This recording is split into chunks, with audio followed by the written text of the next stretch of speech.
Hi, welcome back. Hello. So this is the third and hopefully last episode where we pulled some dumb nonsense about OBS disconnecting the mic for us. Yeah.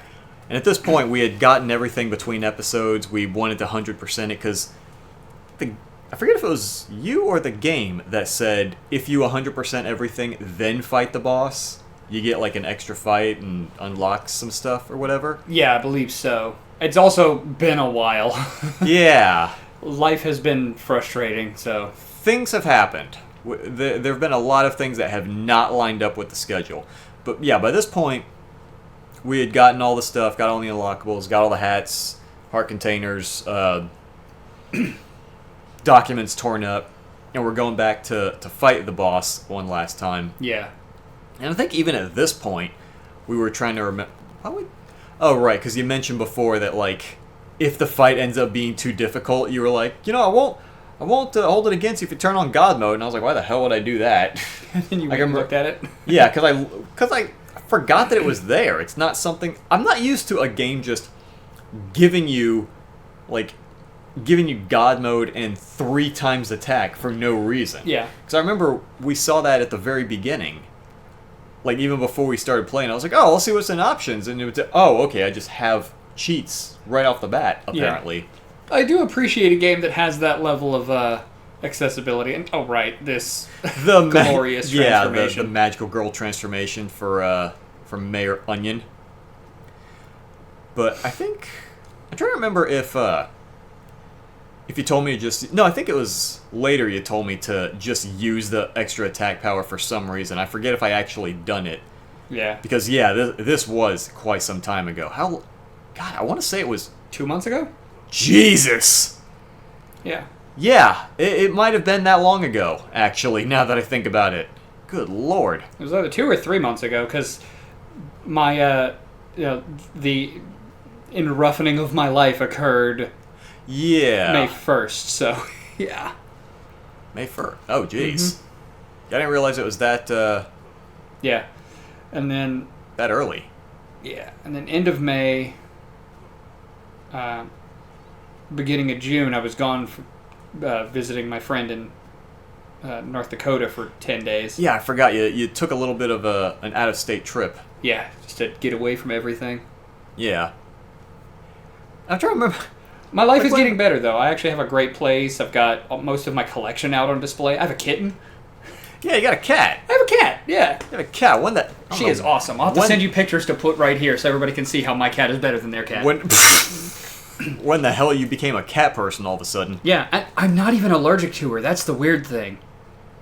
Like, I don't have... I mean, you know how legendary my allergies can be. For just about everything else, yeah. Yeah. There are 5 cats where I'm at, and none of them trigger my allergies. It's really weird. And where I was staying, there were 3 cats, and none of them triggered my allergies either. It's like my cat allergy just went away. So you had a cat allergy at one point. My lungs would, close up. My eyes would blister over. Yeah. And you then decided to get a cat. Yeah. Well, I decided to get a cat because of this stray that I had been kind of taking care of outside my nerd cave that I named Jack. He'd come over, meow at me. Did you name the cat Jack, or did you name the nerd cave Jack? I named the cat Jack. Because I feel like it would be a little unusual and awkward for conversation if, on occasion, you just told people that you were going to enter Jack. I'm going to go hang out in Jack for a little bit. Yeah, I'm just going to go inside Jack. Huh? Who's Jack, and did you want to tell us about something, or... But yeah, I remember at this point... Yeah, okay, this was after we beat the first boss, after getting 100%. And he even comments that, you destroyed all the stuff. And I only just noticed, he refers to all of them as government documents, but you also destroy a bunch of other dumb stuff. Like, yeah. Did you destroy that one streamer's autograph or something? Yeah. It's like, thanks for giving me the tier 3 sub. Here's an autograph. And you just rip it in front of her face. But, get new, kiddo. Get fucking folded, kid. Oh my god,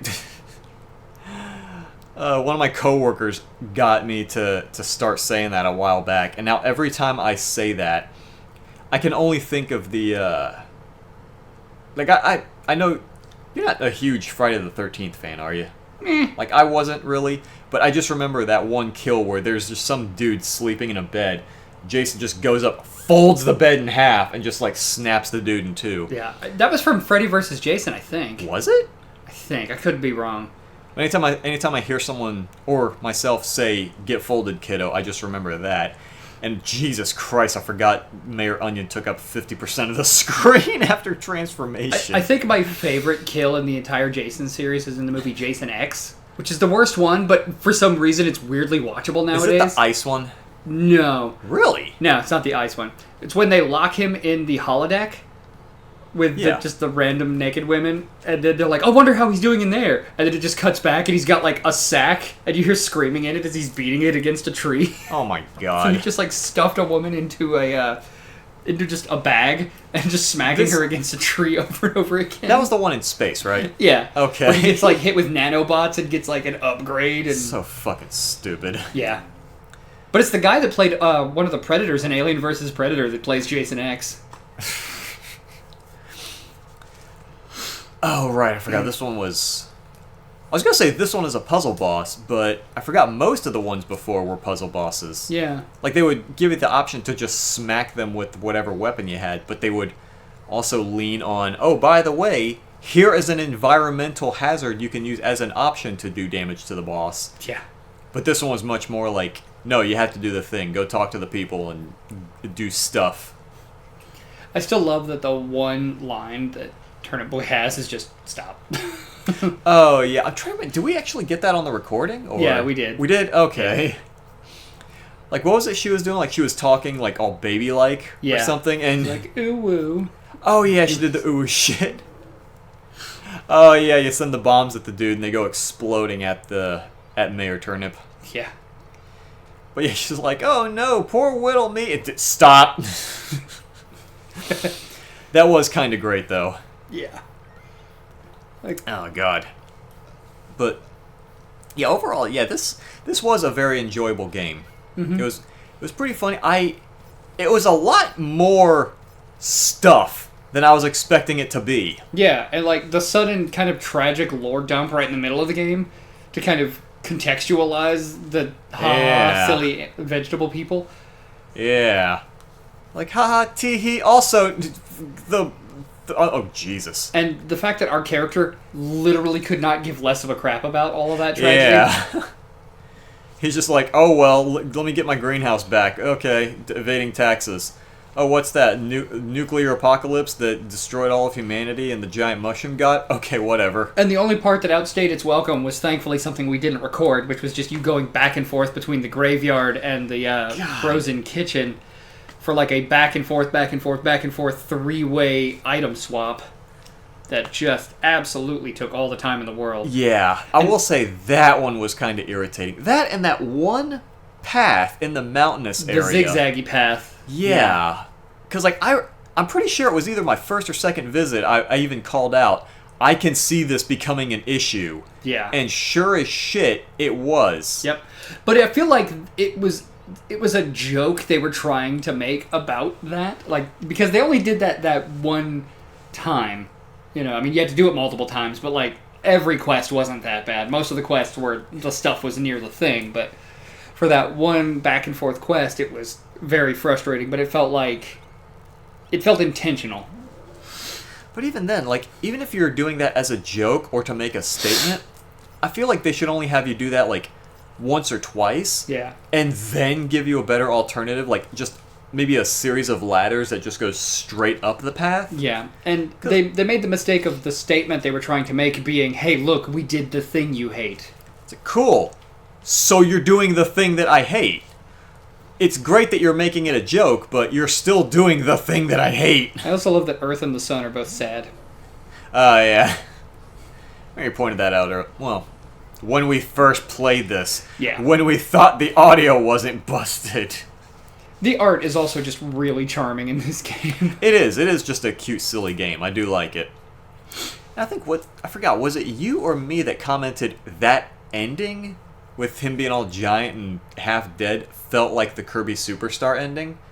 Like with Marks? Yeah, not I think Marks, you were the one that said that. The giant clock that Marks used. Because it's like this clock with a face on it. It looks all silly, but then, like, after you beat the final boss, it gets somewhat destroyed. Like, not completely, but, like, it looks roughed up. Yeah. And then this was our glorious credits again. Yeah, again. But the, yeah, I just remember, like... Because that zigzag thing that I was complaining about, that zigzag path, it just gave me so many flashbacks to the worst part of a game I love dearly. Like, I was playing the DS version of Chrono Trigger. Mm-hmm. And already, Chrono Trigger is an amazing game. Yeah, it's like one of the few perfect video games that exists. Absolutely. But I was playing the DS version, which is nice, and it has some added... Quality of life? Well, I think, but, yeah, I forgot the DLC hat. But, it has a little bit of extra content, including, this new area that involves, like, not gonna give spoilers, I think it's a game everyone should play, but it involves, like, a series of characters that you meet for a while, but then you kind of quickly dismiss. But as you go through this particular area, because you have to keep going to it back and forth in 2 different time periods, because Chrono Trigger was all about time travel, you keep coming back to this area, and Chrono Trigger as a whole has fights where you can see the enemy ahead of time. They're like semi-random encounters, you can see them. And sometimes you can avoid the fights, but not always. So yeah, sometimes they corner you or jump out at you. Or it might just be a scripted thing. You go to an area and it just starts the fight. Yeah, you can't really help it. And unfortunately, every time you go to a particular spot in one of the time zones in this exact area, you always get a fight. And there's no way to avoid it. And what's worse, it's not like the fight starts immediately. It's one of those where you see one of the enemies slowly move into the screen and get into position. Makes that little noise, and then the other ones have to get into position. Exactly. I think it's like a group of 2 or 3, and they all go to their positions individually. So you sit there and you wait for the first guy to go, and then you wait for the second. Now you do the fight, and you kill him, and then you can move on. But you have to take this same trip through this same area, like 4 or 5 times at least. And eventually you're sick of it. Like, it's great that there's new content, but at that point it's like... You could tell it wasn't done by the A-team. Yeah. At that point, I was genuinely wondering, like, I was genuinely weighing my options whether or not I should finish this extra content. Yeah. Because I was so upset at this slow to start fight, because I already knew because I beat them once and they were easy. I was like, okay, whatever. But now I'm done with it. I'm sick of it. Now, this section we're playing here, by the way... Yeah, sorry, I'm running my mouth about... Basically, it's a roguelike endless mode, where you just do Binding of Isaac-style dungeons until you get to a boss fight, and then it's randomly done each time, and then you get these upgrades between. It's actually surprisingly fun, and it's great replayability on it. Yeah, there was a surprising amount of depth in this. We don't play it for a super long time. I think I played it for a bit just to get the flavor. Yeah, just to kind of get the gist of it. And it was kind of weird that there were some enemies like this. I don't remember this bouncing guy. Yeah. I think there are some enemies that are unique to this mode. Yeah. Like bosses, obviously, but the that basic bouncing off every surface enemy. Because I definitely remember this sprinkly donut guy. I remember him coming up a few times. But yeah, that's me testing out the new dodge roll that has a whole bunch of extra distance on it.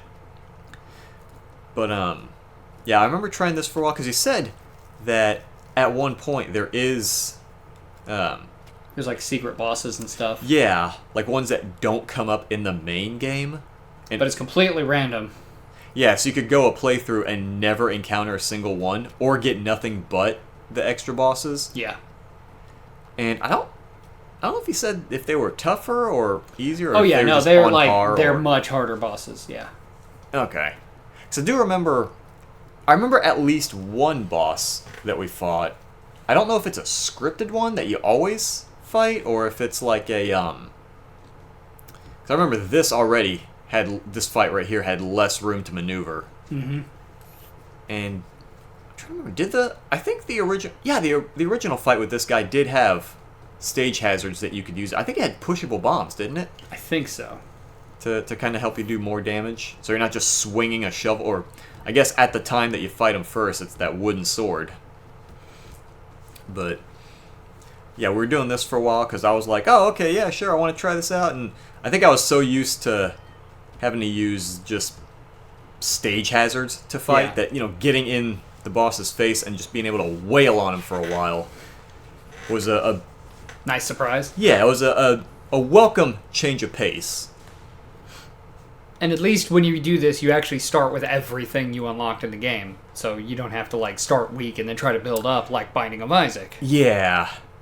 Yeah, that part I didn't even think about. Because I don't know if we played this on the channel, but I know we had, you had me play Binding of Isaac for a bit. Yeah. I don't remember if we played it on the channel or not. Neither I think we did. Now that I'm actually thinking about it and I say it out loud, I think we did. If we did, y'all should go watch it and tell us how this is the episodes. Tell us how we did, because we sure as heck don't remember it. Yeah. Tickle the engagement fairy for us. Uh-huh? What? Excuse you? Right, Hey, look, you're on a train. Oh, I'm on a train. Tickle the engagement fairy? I don't know. I'm tired. Leave me alone. I don't know if I can get around that. That is a sentence. That is. It's got a subject, a predicate. Oh yeah, it's a whole sentence. Like, that feels like... The others have names. This one's just Stag. He is pretty rad. Har har. Ugh, God. I'm sorry, that joke's going to have some pretty terrible fallout. You know, that was literally the game series I was thinking of. Was Fallout when you said Brad's. Yeah. Because I was like, that feels like a Fallout joke. That is just a joke that they would make in Fallout with the whole radiation bit. Yeah. Oh my goodness. But one of the bosses I remember you told me about, because I think when I was playing this, like verbally you were giving me a whole build up, like, oh yeah, and there's one boss they say is the hardest in the game, and blah blah blah, blah. And like I was sitting there like hyping myself up because I'm thinking, oh man, is it? Because I didn't know if this would be a random boss, or if it would be a scripted one. And I think by the end of it, you ended up just saying, oh yeah, it's something. Yeah, I don't even remember. Go by Turnip Boy. Find the secret boss. Go. Oh my god. Oh yeah, the pickle guys. But because I do remember what it was now. Should I say it? Go ahead. Because you said that apparently the secret hard boss was just a copy of yourself. Oh right, yeah. Like, because do they do mirror matches in Binding of Isaac? Like you fight a version of yourself, yeah. Okay. I forgot. Do you fight Isaac in this game? Like, did they do a crossover? I don't think so. Okay, all right. Because I think that was a misinterpretation I had from what you said before too. Like you said, it's a Binding of Isaac thing, and you fight yourself. And I think I was so tired I misinterpreted it, and I thought, oh, you fight Isaac in Turnip Boy. Okay, and that was it. I was kind of like, I was somewhere else in my brain. But yeah, this is the one that caught me off guard, because I was not expecting him to do that cross-screen bullet thing, that horizontal slash, and it's caught me off guard how much fucking damage he does when he when he hits you.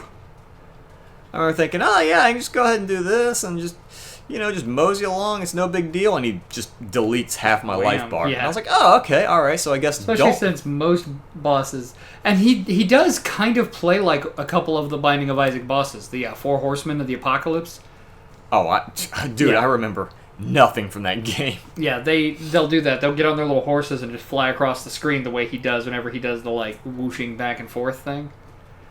Though if you do damage the right way, it kills their horse and they just sit there crying. It's great. What? Yep. You can, because they have like the little horse head on a stick thing, and you can break that instead of them. Oh. And they'll just start crying. Oh my goodness. Like, do they even attack back, or does it? Some of them do. Sometimes they stop crying and then they chase you. It just depends. Okay, I was about to say, they don't just turn all emo kid and they just stop what they're doing and wait for you to kill them, do they? No. No. There is a boss that does that, but no. Oh my god. I recently put Binding of Isaac on my 3DS. It's pretty good. It doesn't run as well as the Vita or Switch editions, but yeah. So I remember that whole emo kid thing. I remember this is jumping games entirely. But I remember there was a you didn't play Oblivion, did you? No. Like Game Before Skyrim. So there was some quest where you're fighting some guy. I think it's like this arena champion or whatever. And I think he's not evil. He's just the champion, and you happen to be the guy who's trying to take his title. Yeah. So of course he has to kill you out of obligation. It's not a personal thing. And the first Elder Scrolls game was the arena. Oh, okay. As well. So, yeah. But yeah, before the fight, he's even friendly to you. He's like, "Oh, okay, let's have a good match, best man win, that kind of thing." It's just business. Yeah, it's business. Whoever wins wins. No hard feelings. But I think I forget if he flat out asks you or if it's just a thing you can do. But you can find out about his history and tell him where he came from, and he hates it so much that if you tell him, he just goes into depression and just stands there while you wail on him. Aww. And I was like, this is no. I feel like I can't do this quest anymore. I don't want to just kill the guy and give him this bad news and have him fight back or something. Jeez. But yeah, I hated that. I was like, I kind of don't even want to kill the dude. But I remember yeah, I don't even remember, because I'm seeing this and he's saying get your last trinket, and I'm trying to remember if you take multiple trips on the train or if it's one long trip and you just quit whenever. I don't remember. Yeah. I'm genuinely trying to remember. I think you go until you die. Okay, so it's all one go. Yeah. Okay. So I think I ended up just getting the coffee because I think this was about the point where I started kind of saying it needs to ramp up very soon because it's very samey mission to mission. Yeah. Yeah. She mentions the elites here, and I think we did end up encountering a few of them. So we're like, oh, okay, I see. This one is different. This is slightly different from what we fought before, but there are some similarities. But I'm pretty sure it was around this point that I was like, okay, it's kind of running its course. And I'm not the kind of person to sit there and play Binding of Isaac all day. Yeah, I mean, I will. But yeah, I know you will, but. And you were talking about that arena fight and how it could just turn into you just wailing on a guy. Yeah. I love the Arkham games, the Batman titles. Still have not played one of those. And in Arkham Origins, there's going to be a mild spoiler for Arkham Origins, which is the prequel that most people don't even consider canon. Okay, fantastic. It didn't even feature the same actors for Batman and Joker. But they did a decent enough job. If I hadn't have told you, you wouldn't even be able to tell that it wasn't Mark Hamill being Joker. That's how good of a job the guy does.